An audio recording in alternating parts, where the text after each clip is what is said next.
Vamos a hablar hoy de la Eucaristía, que es el misterio central de nuestra fe. Y lo decimos de ese modo porque justamente el misterio central de la fe cristiana es el misterio pascual de nuestro Señor Jesucristo, su muerte y su resurrección.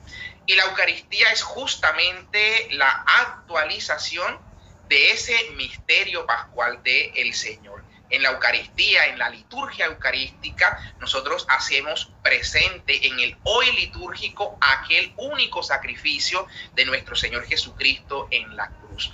De hecho, es importante empezar por allí.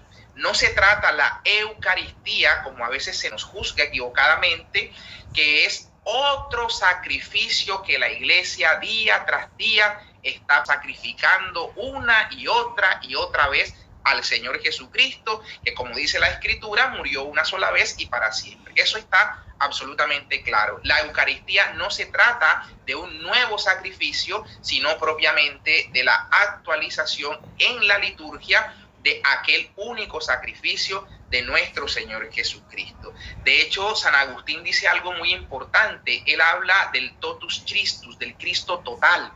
Y San Agustín apunta de manera muy cierta a que en la Eucaristía el Señor Jesucristo, que está ejerciendo su sacerdocio allá en el tabernáculo verdadero, como dice la carta a los Hebreos en el capítulo 8, el Señor Jesucristo presenta al Padre, el Señor Jesucristo ofrece al Padre su sacrificio del Calvario. El único sacrificio del Calvario, el Señor Jesús se lo ofrece al Padre, se lo presenta al Padre, pero Él, que es la cabeza, no presenta aisladamente de su cuerpo, que es la iglesia, de su cuerpo místico, ese único sacrificio. Por eso dice San Agustín, el Cristo total, Cristo cabeza y nosotros su cuerpo místico, juntos presentamos al Padre aquel único sacrificio de la cruz. Vamos en este momento a tratar de ver cómo en las Escrituras, después que revisemos el mandato que el Señor ha dado en el Evangelio, cuando en la última cena ha dicho a sus discípulos, hagan esto en memoria mía. La palabra en griego ahí utilizada por el Señor es anamnesis. Hagan esto en anamnesis mía. Y es algo similar a lo que los hebreos llaman en su lengua el zícaron. Cuando los hebreos celebraban un acontecimiento central como la Pascua, hacían zícaron de la Pascua, hacían memoria de la Pascua. Y memoria no es un mero recuerdo vano, un mero recuerdo nostálgico de hechos que acaecieron en el pasado. Cuando la Escritura hace referencia al zícaron de los hebreos o a la anamnesis griega, está haciendo referencia a traer al hoy ese momento y sobre todo, no solamente hacerlo actual, sino participar de ese momento. Y eso es lo que vivían los judíos en el Pesaj, en la Pascua que ellos celebraban. Ellos participaban de aquella salida de Egipto y proclamaban esa maravilla en la que el Señor no había sacado a sus antepasados, sino que los había sacado a ellos. Ellos se hacían partícipes de esa mano fuerte y misericordiosa con la que el Señor los había sacado de la esclavitud de Egipto. Y vamos justamente a mirar cómo la Eucaristía, que es la actualización del sacrificio de nuestro Señor Jesucristo, cómo encuentra en el sacrificio de Cristo la Pascua, cómo encuentra en el sacrificio de Cristo su plenitud. De hecho, vamos a ver cómo todo el sistema de sacrificios de la antigua alianza encuentran en el sacrificio de Cristo su consumación, su plenitud. Y ese, digamos, que es el punto de partida que vamos a tratar de tener hoy. Revisar un poco cómo en el Antiguo Testamento, y vuelvo a citar a San Agustín, que muy sabiamente decía que en el Antiguo Testamento está oculto el Nuevo Testamento. Y en el Nuevo Testamento se hace patente, se hace claro el Antiguo Testamento, se hace claro en el Nuevo, ¿no? A la luz de Jesucristo, que es quien lo clarifica. Entonces, visto eso, vamos a mirar esas figuras que en el Antiguo Testamento ya estaban preanunciando el sacrificio de nuestro Señor Jesucristo y, por supuesto, la Eucaristía con la que Él iba a pedir que se hiciese anamnesis de ese sacrificio pascual. Cuando hago referencia a figuras, a prefiguras, como dice el autor de la carta a los Hebreos, que esas cosas que ocurrían en el Antiguo Testamento eran sombras de lo que tenía que planificarse en la época actual, ¿no? Entonces, hablar de prefiguras, voy a poner un ejemplo, ¿no? Pensemos en Moisés. Moisés nace en medio de una orden de Faraón a las parteras que recibían a los bebés, que si era varón había que matar a ese bebé hebreo que naciese. Nace bajo esa orden de Faraón de muerte, ¿no? Algo muy parecido a Cristo, que cuando nace hay una orden del rey Herodes que debía asesinarse a todo bebé menor de 2 años. Vamos viendo figuras o paralelos entre la vida de Moisés y la vida de Cristo, con lo cual las escrituras nos están mostrando en Moisés lo que se iba a planificar en Cristo. Pero no solo eso, pensemos por ejemplo en Moisés cruzando el desierto, ayunando 40 días para el encuentro con Dios en el Sinaí. Vemos a Jesucristo antes de iniciar su ministerio público, 40 días en el desierto. Moisés escoge a 12 espías que va a mandarlos a la tierra que Dios había dado como tierra prometida, ¿no? Jesucristo lo vamos a ver escogiendo a 12 para que estén con él. Luego Moisés de esos 12 va a escoger a uno que se llamaba Oseas y le cambia el nombre y le pone el nombre de Josué.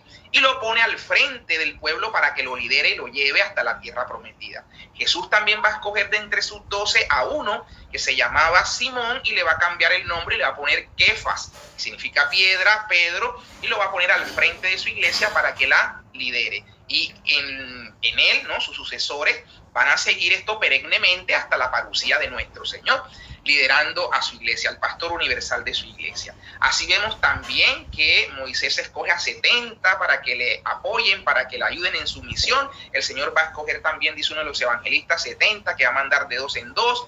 Vamos a ver cómo Moisés también en su primer milagro va a convertir el agua, en la primera de las plagas, ¿no?, va a convertir el agua en sangre, y nuestro Señor Jesucristo el agua en vino. Moisés hablaba con el Señor, su rostro resplandecía, Jesucristo se transfigura. Esos son paralelos. De eso más o menos es lo que quiero hacer mención, de cómo la Escritura está llena de esos tipos o figuras que ya van anunciando en el Antiguo Testamento lo que venía a ser luego una realidad y una plenitud en el Nuevo Testamento y sobre todo en la persona de Cristo nuestro Señor. Así entonces vamos a encontrar desde el Génesis el sacrificio en el que Dios, después que llama a Abraham de allá de Ur de los Caldeos, año 1800 más o menos antes de Cristo, vamos a ver que nuestro Señor le va a pedir a Abraham que sacrifique a su hijo único. Este hijo único que tuvo con su esposa Sara va a ser también una figura de nuestro Señor Jesucristo. Le va a pedir Dios que lo lleve a la región montañosa, allá donde finalmente se va a construir el templo de Jerusalén, allá donde se dan los sacrificios en el templo. Allá va a pedir que lo lleve al monte Moria y que lo sacrifique a su hijo único, al que tanto quiere. Y Abraham, siendo dócil a lo que el Señor manda, va a hacer esto, pero hay unos signos interesantes en el que al joven lo va a poner a cargar la leña, que va a ser también un signo de la cruz de Cristo. Y finalmente, entonces, el joven va a preguntar por el cordero para el sacrificio, y va a decir a Abraham, el Señor proveerá el cordero. Esas palabras que ya desde el Génesis están en las Escrituras, lo que están dejando dicho es que el Señor nuestro Dios es quien va a dar el cordero, que va a ser Cristo nuestro Señor, que su hijo único va en el leño de la cruz a ser sacrificado. Ahí había un claro signo de lo que sería el sacrificio de Cristo, que repito, será el sacrificio pascual de nuestro Señor, que la Eucaristía, que la liturgia eucarística actualiza y presenta a Dios nuestro Padre y hace presente esas gracias de aquel único sacrificio del Calvario. Entonces encontramos esos signos. Vamos a encontrar también un signo muy precioso que también encontramos en el libro del Génesis, cerca del capítulo 14. Ahí vamos a encontrar a un sacerdote llamado Melquisedec. Y de hecho, cuando se nos presenta en un primer momento este personaje Melquisedec, no se presenta como sacerdote, se presenta como rey de Salem, rey de paz, ¿no? Lo que va a ser luego Jerusalén, ciudad de paz. Esa presentación que hace la escritura de Melquisedec nos los presenta entonces como rey. Sin embargo, este hombre que era rey va luego a ofrecer pan y vino, y dice el texto que lo hace porque era sacerdote del Dios Altísimo. Y entonces hay una conjugación un poco extraña en este personaje misterioso, en el que no solo es rey, sino que además es sacerdote. Y lo que ofrece entonces como sacerdote es pan y vino. Ese personaje Melquisedec no vuelve a aparecer en las Escrituras. Bueno, tenemos luego al Salmo 110, que lo que dice también a manera de profecía es: tú eres sacerdote eterno según el rito de Melquisedec, ¿no? Un salmo que, por supuesto, lo que está dejando claro es una profecía en relación con Jesucristo el Señor. Pero ese personaje misterioso que apareció una sola vez, ahora encontramos un salmo diciendo: tú eres sacerdote eterno según el rito de Melquisedec. ¿Cuál es el rito de Melquisedec? Lo único que sabemos es que Melquisedec ofreció pan y vino. Tendríamos que ese es el rito de Melquisedec. Y vamos a ver cómo el autor de la carta a los Hebreos nos presenta esta figura de una manera singular, muy clara, cuando el autor va a decir que ese Melquisedec, que no tenía genealogía, es decir, no se sabía su origen, no se supo tampoco de su muerte, lo que nos está denotando es que es un sacerdote eterno. Y el salmo que ya está diciendo tú eres sacerdote según el rito de Melquisedec, el mismo autor de la carta a los Hebreos es el que va a decir, para que no quede una interpretación humana, es el que va a decir que se predica de Jesucristo el Señor. Entonces va a empezar a hablar el autor de la carta a los Hebreos que se ha suscitado un nuevo sacerdocio. Él va a empezar a hacer una comparación del sistema de ritos antiguos, el sistema de sacrificios antiguos, y cómo esos ritos van a quedar sustituidos por el único sacrificio de Cristo. Pero importante lo que presenta el autor de la carta a los Hebreos, porque él va a sostener que Jesucristo el Señor es sacerdote a la manera de Melquisedec. Y entonces empieza a comparar los ritos antiguos diciendo que allá había un sacerdocio, y era el sacerdocio levita, el sacerdocio de Aarón y de sus hijos, el sacerdocio levita. Ahora va a decir el autor de la carta a los Hebreos que en Jesucristo, que desciende de la tribu de Judá, que no tenía relación con el altar porque él mismo es altar, va a decir este autor de la carta a los Hebreos que el Señor es, a la manera de Melquisedec, quien es un nuevo sacerdote, y claramente dice el texto que se cambia el sacerdocio. Dice, cambiado el sacerdocio, cambia la ley. Por eso pregunta, ¿qué necesidad habrá o habría de que se suscitara un nuevo sacerdote? Por supuesto, más excelente, porque este vendría a ser la plenitud del sacerdocio, el único y eterno sacerdote, Cristo nuestro Señor. Entonces el Señor Jesucristo va a ser ese único y eterno sacerdote a la manera de Melquisedec. Pero fíjense que cambiado el sacerdocio, ya no es el sacerdocio de Aarón, de Leví, se ha cambiado al sacerdocio de Cristo, que procede de la tribu de Judá, y que este sacerdocio de nuestro Señor Jesucristo, al cambiar el sacerdocio, cambia la ley, dice el texto. ¿Qué es cambiar la ley? Sino que toda esa ritualidad, esa sangre de toros, de machos cabríos, de novillos, toda esa sangre de tórtolas, de animales que se celebraban en el antiguo sistema de sacrificio, vendría a ser sustituido, subrogado por el sacrificio único de Cristo. Y vamos a ver cómo nuestro Señor, la noche en que iba a ser entregado, ahorita vamos a eso, ahí va a pedir, como ya lo dije hace un rato, que su sacrificio, ese derramamiento de sangre que él iba a hacer para el perdón de los pecados, y esa entrega de su vida, de su cuerpo, se hiciese en su memoria, ¿no? Y San Pablo va a decir, cada vez que comen de este pan y beben del cáliz, anuncian la muerte del Señor hasta que vuelva. Por eso esa orden del Señor, esa orden va a ser una orden perenne. Hasta que vuelva, se celebrará el misterio de su cuerpo y de su sangre, la Eucaristía. Pero en todo este sistema de figuras del Antiguo Testamento, el tema central va a ser la Pascua de los judíos, el Pesaj. Va a encontrar esas sombras que hubo con Moisés, plenitud en la persona de Jesucristo nuestro Señor. El Señor entonces suscita cerca del año 1300 a.C. a Moisés. Y en la persona de Moisés entonces se va a dar esta liberación. Cuando vemos el diálogo que va a discurrir entre Moisés y Faraón, vamos a ver cómo todo va a estar marcado en torno a déjanos salir para hacer fiesta, para rendir culto a Dios, para sacrificar, para adorar, para adorar. Esa es la esencia de la salida, al punto que cuando Faraón entiende que esta es la razón de ser de la petición de que ellos salgan, él les va a decir, pero rindan culto aquí, ¿no? Si lo que quieren es rendir culto, yo les autorizo a que rindan su culto aquí en tierras egipcias, ¿no? Y Moisés le va a decir, no, porque el Señor ha prescrito el lugar. Y ya eso estaba siendo una especie también de profecía del lugar que sería el lugar de culto, el templo de Jerusalén.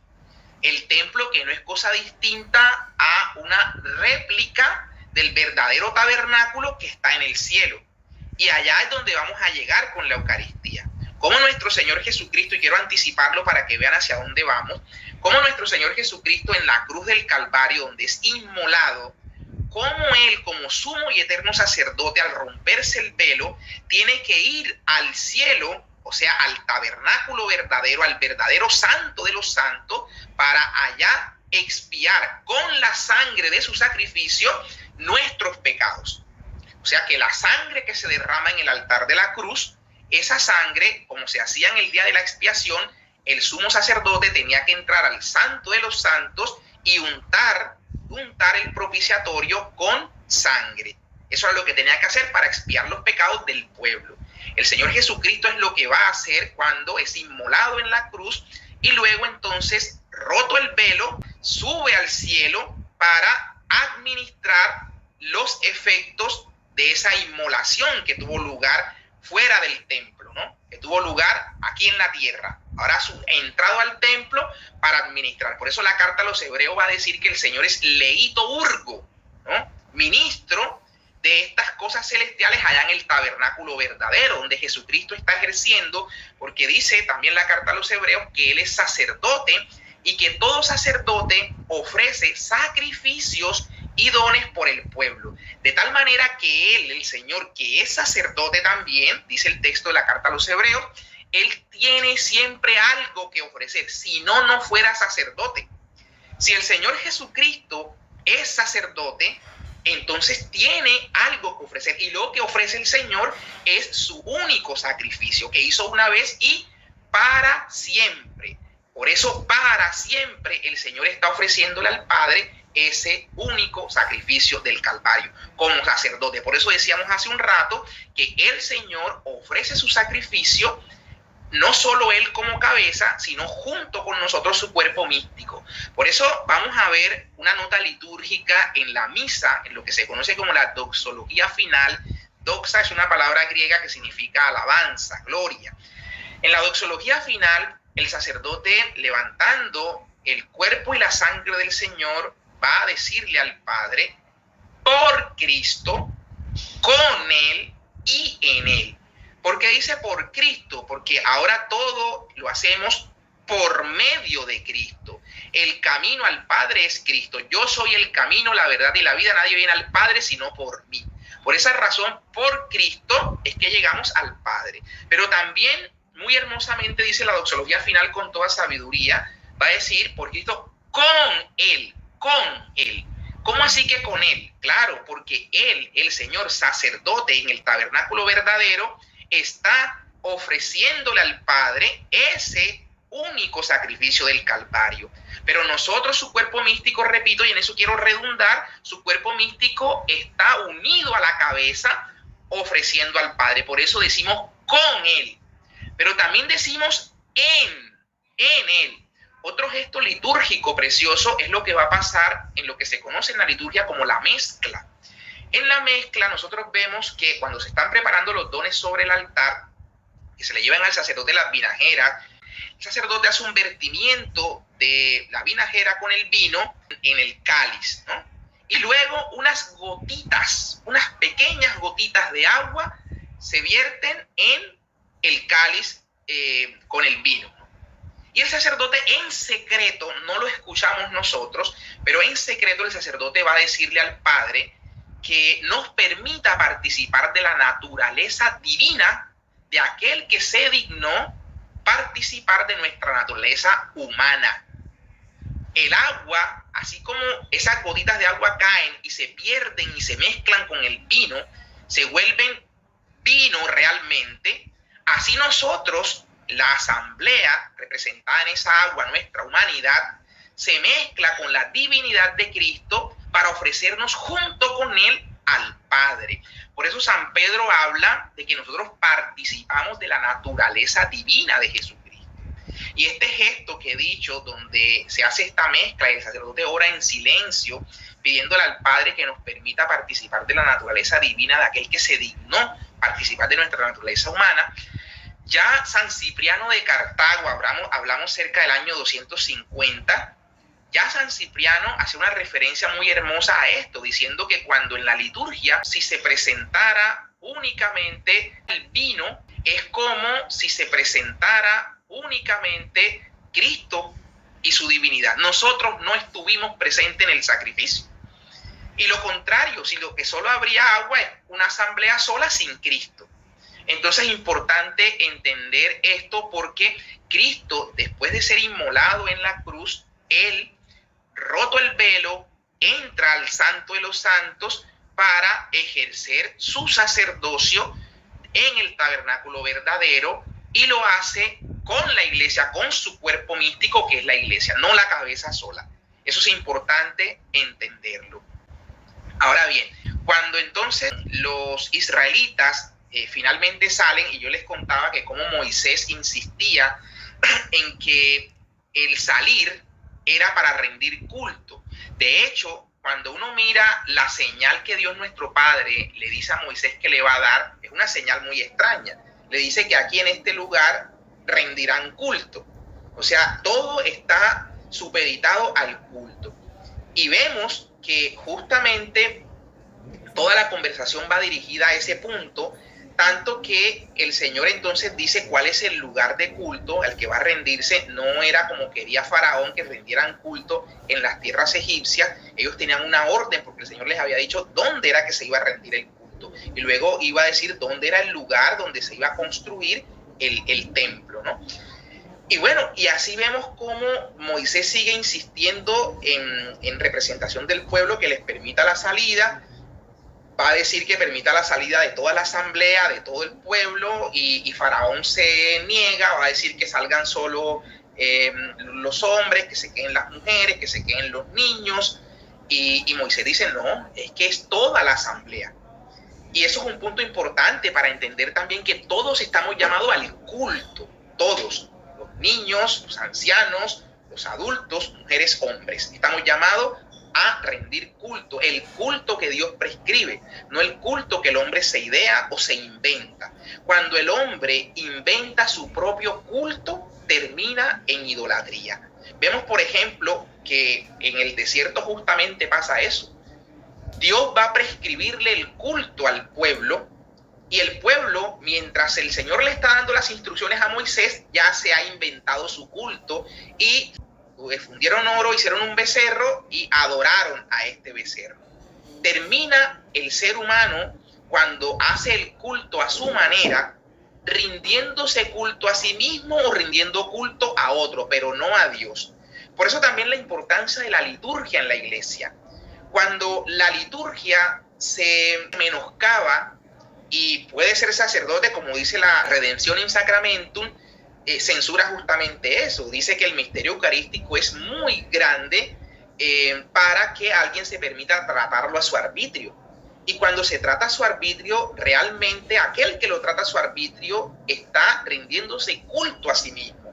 ¿no? Porque quiere imponer su capricho, su deseo por encima de lo que ha establecido, si bien Dios mismo o la iglesia por la autoridad de Dios en el culto divino.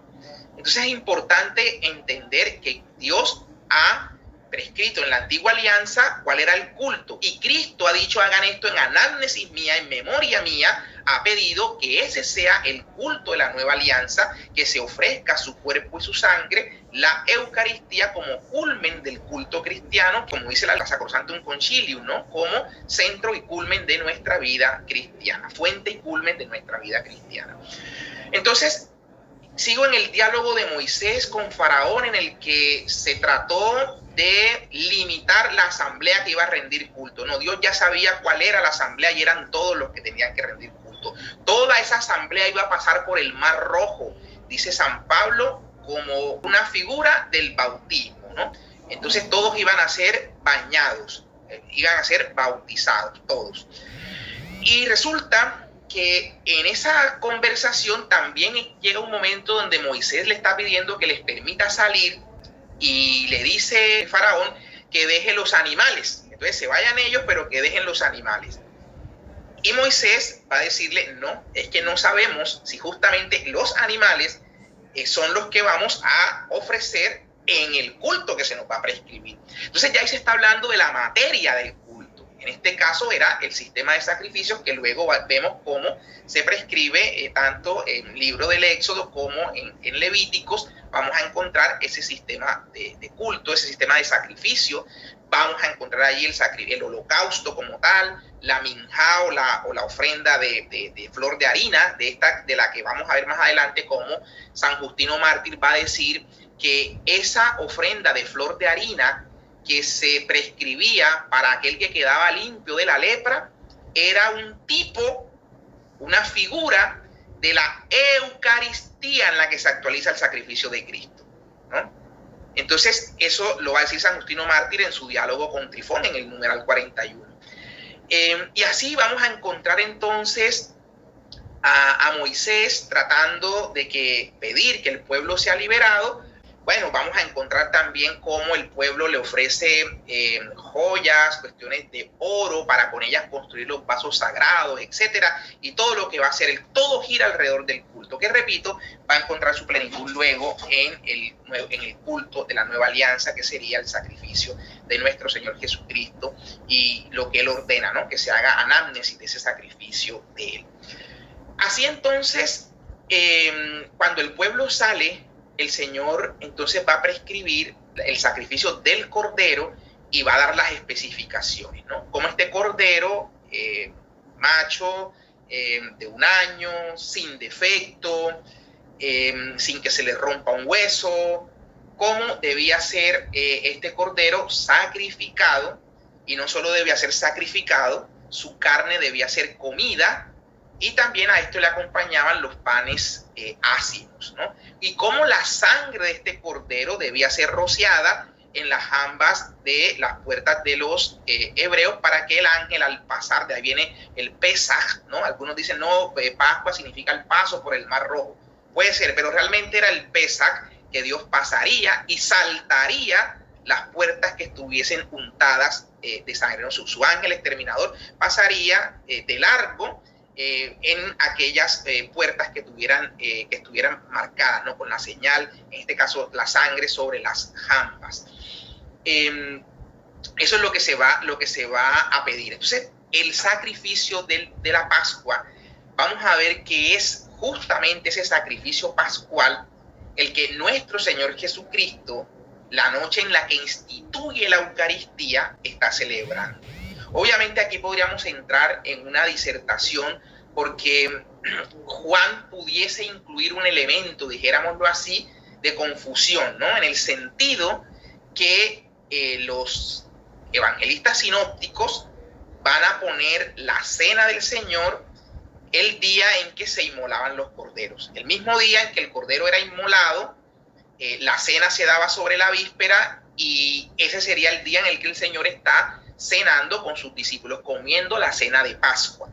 Mientras que Juan, cuando narra su evangelio, hace referencia a que nuestro Señor muere el día en que se inmolaban los corderos. Pero la noche anterior, Juan narra la cena, lo que quiere decir que el Señor, sabiendo que iba a ser inmolado en aquel momento, anticipó la cena porque justamente quería dejar instituido el memorial de su cuerpo y de su sangre, ¿no? Por eso hay una plegaria eucarística preciosa que dice que el Señor Jesucristo, sabiendo que iba a reconciliar todas las cosas en sí mismo, sabiendo lo que iba a hacer, entonces la noche antes tomó pan en sus santas y venerables manos y toda esa relato que sabemos nosotros de la cena, ¿no? De la institución de la Eucaristía.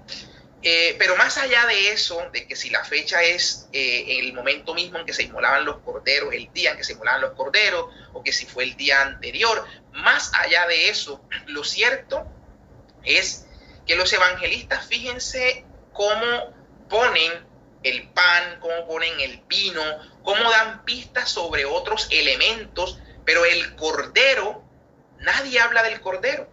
Porque justamente el Cordero es Cristo, que sabe que va a ser inmolado, sabe que va a ser sacrificado y sabe que su carne tenía que ser comida, Por eso vamos a ver en esa institución de la cena algunos elementos importantes que sobre todo Lucas nos va a narrar.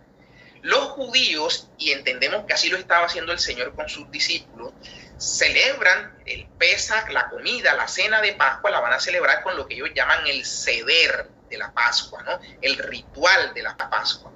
Y dentro del seder de la Pascua hay 4 copas de vino, hay pan, el llamado aficomen, el panásimo, el pan sin levadura, vamos a encontrar hierbas amargas, agua con sal.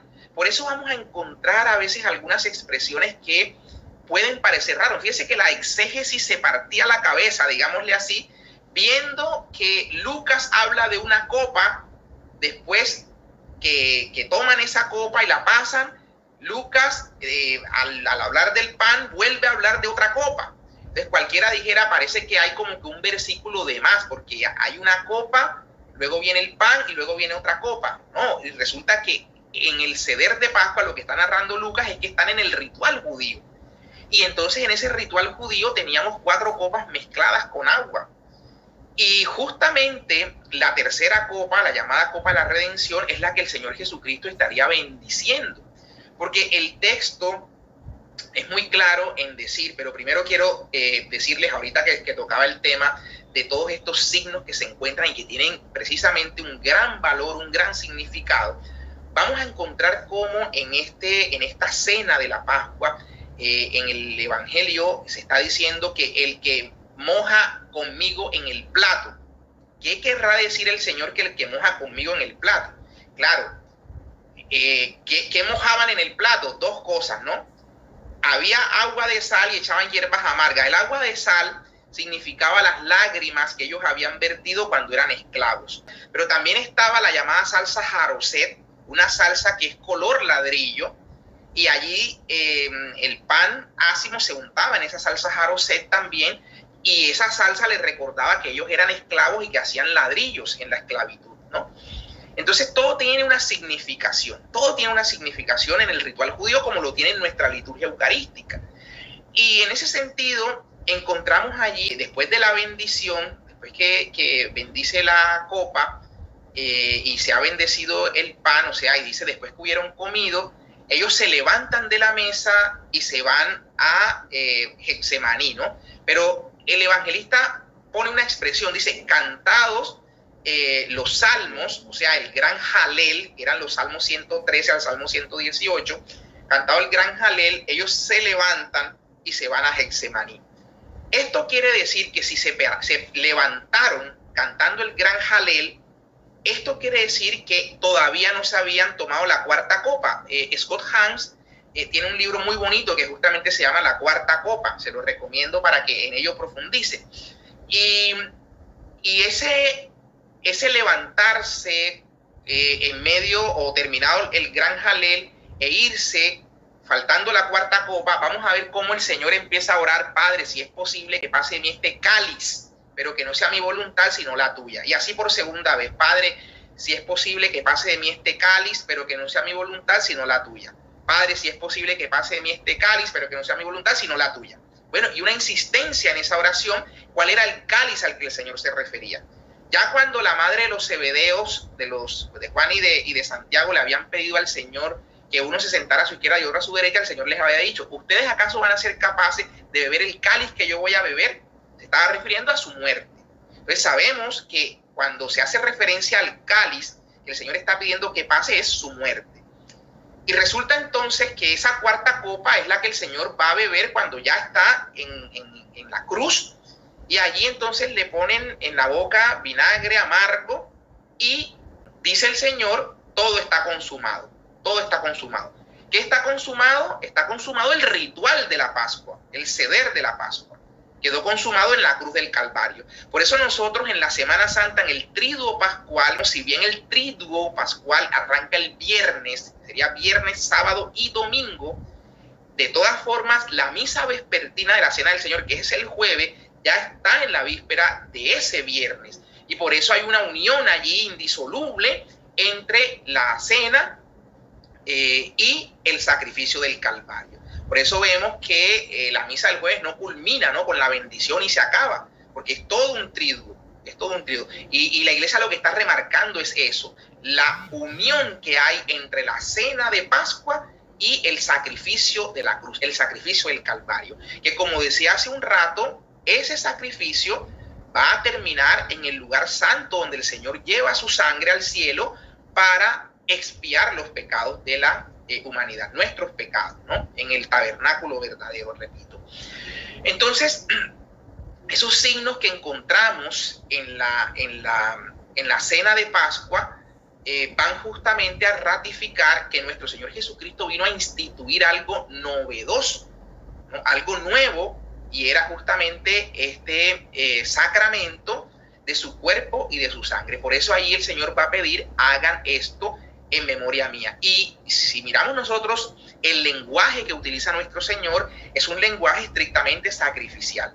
Él va a decir claramente que ese es su cuerpo que se entrega y que ese es el cáliz de su sangre que se derrama, se derrama. Vamos a pensar por un momento, porque a veces, de hecho, Santo Tomás, cuando escribe uno de los himnos con ocasión de la festividad del Corpus Christi a instancias del Papa Urbano IV, que le pide que escriba el oficio que acompañaría la bula donde se instituye la solemnidad del Corpus Christi, en uno de sus himnos, donde viene ahí el Tantum Ergo, el Pangelingua, ¿no?, estos himnos de Santo Tomás, uno de ellos va a decir que una sola gota de la sangre de Cristo bastaría para limpiar los pecados de toda la humanidad, una sola gota. Pero pensemos por un momento en que si nuestro Señor Jesucristo de niño, por ejemplo, se hubiese caído y se raspase, ¿no?, se hiciese un corte, y esa sangre alguien la toca y la conserva, esa sangre sería capaz de limpiar a la humanidad. No debemos confundir el mero derramamiento de sangre, una sangre que cae, con la entrega sacrificial que Jesús hace en la cruz. Lo que el Señor hace en el derramamiento de sangre es dar la vida, dar la vida. Y es por eso que para el judío ese es el punto que tiene que ver con la sangre y el no tocarla y todas estas prescripciones que hay, porque en la sangre está la vida. Entonces lo que se entrega es la vida, ¿no?, la vida. Y por eso los sacrificios de animales, el derramamiento de sangre con el cual se hacía el rociamiento para expiar pecados, se trata es de la vida del animal, ¿no?, que entregaba la vida, lo inmolaban, y la sangre era rociada, pero debía entregar la vida. El punto central era la entrega de la vida. Si no, no se entiende como un sacrificio. Entonces, en ese contexto, el Señor va a hablar allí de que ese es el pan que Él entrega, es su carne, es su cuerpo, y lo mismo habla de que esa es la copa de la alianza que Él derramará, y que hagan eso en memoria suya. Fíjense cómo aquí va a tener plenitud las palabras que ya Juan en el capítulo 6 anticipaba. En el capítulo 6 de Juan, en el discurso del pan eucarístico, que si nos damos cuenta de ese discurso, se inicia con un milagro. La palabra que utiliza Juan es un signo, una señal. Cuando hay un signo, una señal, lo que está diciendo es detrás de esto que ocurre, una multiplicación de panes, Si hay un signo o una señal, lo que hay es la intención de enseñar o de explicar algo, ¿no? Y por eso empieza ese milagro donde se multiplican los panes, y va a empezar luego el Señor con su discurso ya haciendo referencia al maná. Dios nuestro Padre estuvo sosteniendo durante 40 años al pueblo con un alimento que Él enviaba desde el cielo, el pan, el maná. De hecho, si uno mira lo que significa Belén, Betelén, significa casa del pan. No es casualidad que Jesús haya nacido en una ciudad llamada casa del pan, porque Él es el pan vivo que baja del cielo, como mismo lo dice. Y entonces el maná en el desierto era una figura ya de Jesucristo, pan de vida. Y nuestro Señor, pan de vida, va a decir Él, el pan que yo daré es mi carne, mi carne. Y ahí empieza todo este discurso en el que el Señor va a insistir en que su carne es verdadera comida y su sangre es verdadera bebida.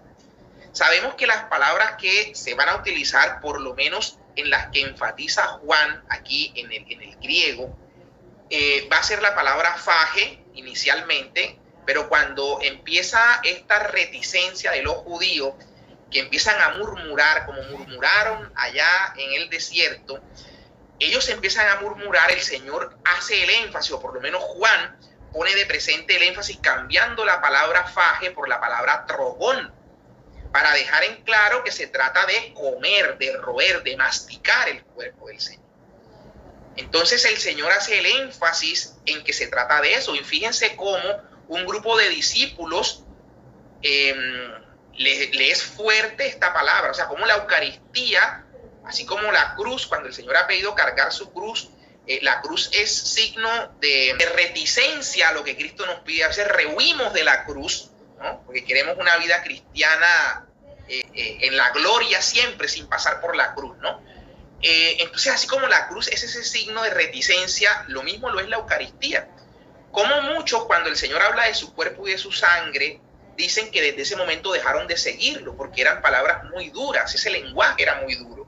Y el Señor Jesucristo, como maestro, si es que le entendieron mal, hubiese podido decir: vamos a aclarar la mala interpretación que han tenido de mis palabras, vengan y la aclaramos. Él no ha aclarado nada porque todo estaba claro. Él, por el contrario, arrecia y le dice ahora a sus apóstoles, ya no a los discípulos: ustedes también se van a ir. Y Pedro es quien toma la palabra y dice: Señor, ¿a quién iremos? Solo tú tienes palabras de vida eterna. Encontramos allí claramente a Cristo haciendo énfasis en lo que venía sosteniendo: mi carne es verdadera comida, mi sangre es verdadera bebida. Y esto entonces va a encontrar la plenitud ahí en la última cena, cuando Él instituye ese sacramento de su cuerpo y de su sangre, diciendo: esto es mi cuerpo que se entrega por ustedes, esta es mi sangre que se derrama para la redención del mundo. Entonces ahí tenemos la Eucaristía. Repito, Él estaba claro en lo que se venía a continuación en su sacrificio, y es la razón por la cual en el sacrificio del Señor vamos a encontrar signos claros, como lo que pasaba en el sistema, como decía hace un rato, de sacrificios antiguos. Como persona se iba a dar la inmolación, bien sea por el holocausto o por el sacrificio de comunión, por el sacrificio por el pecado, la persona llegaba, no entraba a la tienda del encuentro, no entraban, sino que ahí en el atrio afuera estaba construido el altar para el holocausto. Y en ese altar, entonces, cuando llegaba la persona con el animal de su propiedad, la misma persona imponía manos sobre el animal que se ofrecía.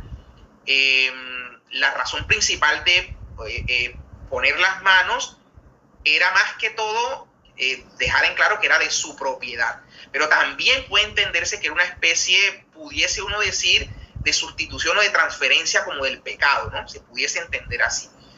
Y se puede entender así porque así pasaba en la expiación. Cuando vemos el día de Yom Kippur, era el sacerdote el que imponía las manos sobre el macho cabrío que se dejaba en libertad, y imponiendo las manos lo dejaba ir, ¿no? Con los pecados del pueblo, ¿no? Entonces, todo esto es lo que va a pasar con Cristo nuestro Señor, todos estos signos que vamos a ver en la cruz. Y justamente antes de entrar, ahí era inmolado, el animal era inmolado, y la sangre entonces era rociada luego, con la cual se hacía la expiación. Y el día de la expiación, el día de Yom Kippur, cuando se hacía la inmolación, recordemos que el sacerdote, el sumo sacerdote, que solo entraba esa sola vez al año, el día de Yom Kippur, al lugar santísimo. Recuerden que el templo estaba dividido, el tabernáculo estaba dividido en dos grandes partes, ¿no? El santo y el santo de los santos, o lugar santísimo. En el santo estaba la mesa con los panes de la proposición, y allí mismo se encontraba este altar del incienso. Se encontraba en el lugar santo, y en el lugar santísimo, después del velo que le separaba, encontramos el arca de la alianza con el propiciatorio que tenía los querubines al lado y lado. Esa era la estructura, digamos, que teníamos. Pero el día de Yom Kippur, el sumo sacerdote, que podía entrar al lugar santísimo solo ese día, debía ofrecer un novillo por sí mismo primeramente. Luego debía ofrecer también por la casta sacerdotal, y la asamblea le entregaba 2 machos cabríos para echar suerte sobre ellos y ofrecer uno para Dios, y el otro era el que quedaba en libertad. ¿No les parece curioso o se les parece algo esto de echar suerte sobre 2 machos cabríos que debían ser casi que idénticos? Se echaba suerte para ofrecer uno a Dios y el otro dejarlo en libertad. ¿Se acuerdan de Barrabás? Que algunos lo llaman Jesús Barrabás. ¿Y qué significa Barrabás? Bartimeo, hijo de Timeo. Bartolomé, hijo de los Ptolomeos. Simón Barjona, Simón, hijo de Jonás. Bar es hijo, y Abba es padre. Barrabás significa hijo del padre. Jesús Barrabás. ¿Es curioso? No, no es curioso. Está claro que este Barrabás, hijo, entre comillas, hijo del padre, era el otro macho cabrío, junto con Jesús, el verdadero hijo del padre, que el día de la expiación, uno era sacrificado para Dios, para la expiación de los pecados del pueblo, y el otro era dejado en libertad. Entonces, esa escena va a tener lugar en ese contexto en el que nuestro Señor Jesucristo está padeciendo. Y es la razón entonces por la que el sumo sacerdote decía que expiaba primero por sí mismo, inmolaba el novillo por los pecados de él y de la casta, y luego el macho cabrío que se daba en suerte para Dios, lo ofrecía también, ¿no? Eso era lo que tenía que pasar en ese día, era como se hacía el sacrificio. ¿Por qué a la oración que nuestro Señor Jesucristo vemos en Juan 17 se le llama la oración sacerdotal? Porque vemos a Jesús en Juan 17 que está orando primeramente por él. Padre, glorifícame con aquella gloria que tenía antes que todo fuera hecho. Está orando por sí mismo, así como el sumo sacerdote ofrecía primero el sacrificio por él mismo. Después el sumo sacerdote ofrecía por la casta sacerdotal. Jesucristo va a decir: Padre, te pido por ellos, no para que los saques del mundo. Padre, que sean uno como tú y yo somos uno. No deje que ninguno de ellos se perdiera. Está orando nuestro Señor por la casta sacerdotal, por sus apóstoles. Y finalmente empezaba el Señor a orar: Padre, ahora ya no te oro por ellos, sino por lo que van a creer en la palabra, por la palabra que ellos prediquen, o sea, por nosotros, por el resto del pueblo. Por eso hablamos de la oración sacerdotal de Cristo en Juan 17. Y eso era entonces lo que hacía el sumo sacerdote. El sumo sacerdote entonces hacía ese ofrecimiento, y luego entonces se inmolaba el sacrificio, la víctima se inmolaba, y el sumo sacerdote tomaba la sangre de la víctima y, pasando el velo, o sea, pasando el lugar hacia el lugar santísimo, la rociaba en el propiciatorio. Esa era el ritual que tenía lugar ese día de la expiación. Y también hay algo importante que la carta a los hebreos lo menciona, que el sacrificio de la víctima, sobre todo en el sacrificio por el pecado, la víctima debía ser realmente consumida fuera del templo, fuera del campamento, cuando hablamos de la tienda del encuentro, fuera. Por eso Cristo es inmolado fuera de la ciudad, en el Gólgota, ¿no? Fuera de la ciudad. Y resulta que nuestro Señor, y por eso dice el autor de la carta a los Hebreos, que Él padeció fuera de la ciudad. Porque todo esto que está pasando en Cristo es, repito, llevar a su consumación los sacrificios antiguos. Lo está llevando a su consumación. Y justamente nuestro Señor entonces, como sumo sacerdote, que ha sido también inmolado porque es víctima, es sacerdote, es altar. Entonces nuestro Señor Jesucristo muriendo allí, no en el templo, ¿verdad? No en el templo, sino muriendo fuera del templo. Después de su muerte, como sacerdote, va a ejercer, y esto lo he repetido varias veces porque quiero hacer el énfasis, va entonces a llevar la sangre del sacrificio a el tabernáculo verdadero. Y ahí entonces, por eso nosotros hablamos de que la liturgia es el ejercicio del sacerdocio de Cristo, porque Cristo está, como dice carta a los Hebreos 8, versículos desde el 1 en adelante, Él está ejerciendo en el tabernáculo verdadero como sumo sacerdote. Como sacerdote tiene algo que presentarle al Padre. ¿Qué está presentándole al Padre? Le está presentando al Padre su sacrificio. Entonces, básicamente, esto es lo que encontramos en las Escrituras en relación con nuestro Señor. Ya se nos fue el tiempo. Voy a ver si finalizo simplemente haciendo unas citas breves de padres de la Iglesia. Por lo menos pensemos en San Ignacio de Antioquía, ¿no? Año 107 es llevado desde Siria hacia Roma para su martirio. Y en ese viaje escribe, nos regala 7 cartas. En una de estas cartas, San Ignacio de Antioquía va a hacer el énfasis en la Eucaristía, censurando a esos gnósticos que no creían en que se trataba de la carne de Cristo. Va a decirles que ellos no creen que es la misma carne de nuestro Señor, que estuvo colgada en la cruz y que fue resucitada. Está dejando claro que se trata de la carne de nuestro Señor. Pero antes de esto, de San Ignacio, nosotros tenemos el texto de la Didaché. Estoy hablando entre los años 70 y 110. En este texto de la Didaché, que vamos a pensar un poco en su historia, porque no es simplemente que haya un texto allí que diga algunas cosas, sino que Hechos de los Apóstoles nos narra que Pablo estuvo ahí en esa comunidad donde surgió la Didaché, estoy hablando de Antioquía. Pablo estuvo adoctrinando por más de un año, ¿no? Allí en Siria. Entonces imagínense a Pablo adoctrinando y enseñando. De hecho, no escribió una carta dirigida a esa comunidad, que adoctrinó, que enseñó. Pero de ahí, de esas enseñanzas, surge el texto de la Didaché, que no estoy diciendo que sea inspirada, pero estoy diciendo que recogió gran parte de la tradición paulina. Y por eso vemos en la Didaché cómo se habla del sacrificio, la Eucaristía como sacrificio. Y algo importante, la Didaché va a citar a Malaquías 1:11, diciendo que se trata, la Eucaristía, de el sacrificio que se había anunciado. Por eso se dice claramente que se ofrecerá un sacrificio. Sacrificio entendido como una minjá, o sea, una oblación pura. Se ofrecerá una oblación pura desde donde sale el sol hasta el ocaso. Por eso nosotros en la plegaria eucarística número 3, lo que conocemos como el Pere Sanctus, después que se canta el santo, el sacerdote va a decir: santo eres en verdad, Padre, y con razón te alaban todas tus criaturas, porque por Jesucristo el Señor y por la fuerza del Espíritu Santo das vida y santificas todo. Y congregas a tu pueblo sin cesar para que ofrezca en tu honor un sacrificio sin mancha, desde donde sale el sol hasta el ocaso.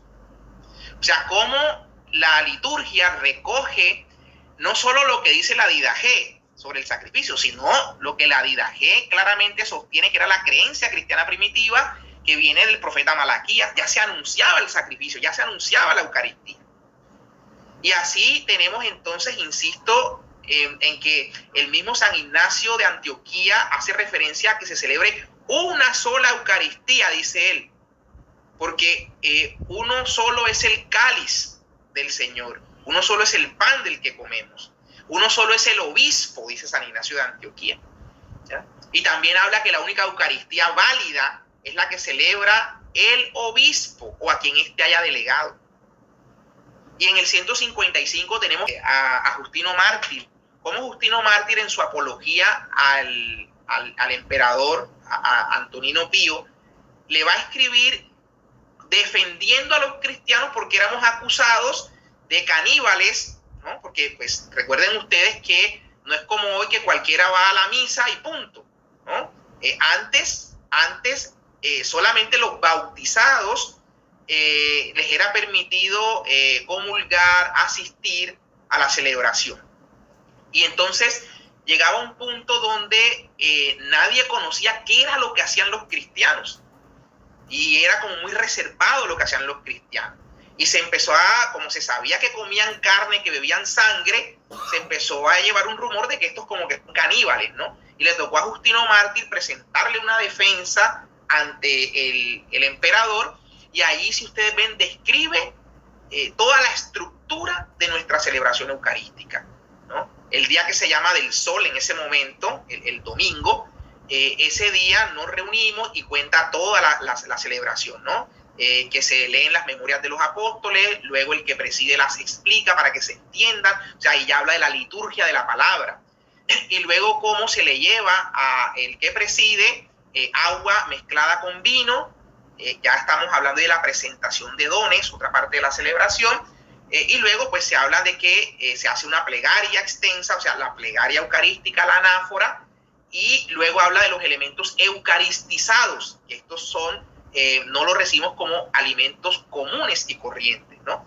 Porque vienen de Dios. Entonces él está entendiendo allí lo que hoy nosotros creemos. La Eucaristía, la estructura ya, año 155, está dando testimonio de ello. El mismo San Justino, ya en una apología, no frente al emperador, sino frente a otro judío, Trifón, él le va a decir que todos los sacrificios antiguos que celebraban los judíos encontraron su plenitud en el sacrificio de Cristo, ¿okay? El cual se actualiza en la liturgia. Y luego dice Ignacio de Antioquía que la flor de harina, o sea, la minjá que se ofrecía como oblación cuando alguien era limpiado de la lepra, a esa figura corresponde ahora la Eucaristía, el pan de la Eucaristía, el pan de la Eucaristía. Y así tenemos entonces a cómo los padres de la Iglesia entendieron con claridad que se trataba del cuerpo y la sangre de Cristo, presencia real de Jesucristo y no un mero simbolismo como después del siglo XVI, XVII en adelante se empezó a popularizar. Aquí tengo una expresión de San Cirilo de Jerusalén en su catequesis mistagógica número 3, va a decir: si hoy el diablo, en lugar de ver las puertas de los israelitas rociadas con la sangre simbólica del Cordero Pascual, ve brillar en los labios de los fieles, puertas del templo de Cristo, la sangre del verdadero Cordero, huiría todavía más lejos. Miren ustedes esa vehemencia con la que San Cirilo de Jerusalén hace referencia, ¿no? A que en la antigüedad el diablo huyó de las puertas con un cordero, con la sangre de un cordero simbólica, ¿no? Un cordero simbólico. Ahora, ¿cuánto más lejos no huiría si ve las puertas nuestras, nuestros labios untados con la sangre del verdadero cordero? Y también hace referencia, dice: después de haber comulgado del cuerpo de Cristo, acércate también al cáliz de su sangre, santifícate diciendo amén. Y participando de la sangre de Cristo y estando todavía húmedos tus labios, da gracias a Dios que te ha hecho digno de tales misterios. San Agustín, por su parte, va a decir lo siguiente: lo que vean, queridos hermanos, en la mesa, lo que ven, queridos hermanos, en la mesa del Señor es pan y vino. Pero este pan y este vino, al añadírsele la palabra, se convierten en cuerpo y sangre de Cristo. Si quitas la palabra, es pan y vino, añades la palabra y ya son otra cosa. Y esta otra cosa es el cuerpo y la sangre de Cristo. Quita la palabra y es pan y vino, añade la palabra y se hace sacramento. A todo esto dicen amén. Decir amén es suscribirlo. Amén significa que es verdadero, dice San Agustín. Y recordemos que el propio Martín Lutero cuando discutía con Zwinglio, repetía Lutero una y otra vez, hic hoc ex corpus meus, ¿no? Esto es mi cuerpo, esto es mi cuerpo. Y ni siquiera Lutero, en toda esta rebelión que se dio, fue capaz de denigrar de la Eucaristía. De hecho, si uno ve la Declaración de Augsburgo de 1530, se queda en claro que se trata del cuerpo y sangre de nuestro Señor, presencia real. Hay una distinción en lo que tiene que ver con la forma, ¿no? Ellos hablan de consubstanciación, nosotros hablamos de transustanciación, ¿okay? Pero después de Lutero es que empieza a proliferarse toda esta idea de que esto es simbólico, de que no entienden el aspecto sacrificial, etcétera. Pero bueno, ya con esto cierro porque creo que me extendí un poco. Les doy gracias por la paciencia, por la atención y miraremos ahora si hay alguna pregunta y podemos acá apoyar con la respuesta.